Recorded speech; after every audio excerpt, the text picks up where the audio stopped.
হ্যাঁ, ছুটাও ছুটাও। আসসালামু আলাইকুম দর্শক, আশা করি সকল ভালো আছেন। এই দেখেন গ্রামের ছেলেরা জাল ফালাইছে, দুই ভাই ওরা। তো প্রচুর বৃষ্টি নামতেছে, নূতন জয়রা পানি এসেছে। তো তার ভিতরে তাদের জালে প্রচুর মাছ বেঁধেছে। দেখি কীরকম মাছ পাচ্ছে, আমরা দেখবো। তারা ছুটে ওই দেখেন মাছ জালে। এটা হলো সুতার জাল।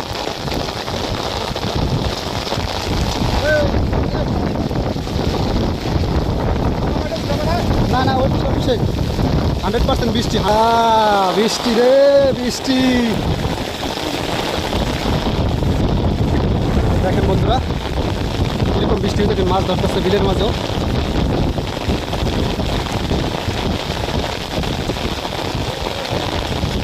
আমরা যাচ্ছি, ওদের জাল আছে দুই ভাই, তো সেই জায়গায়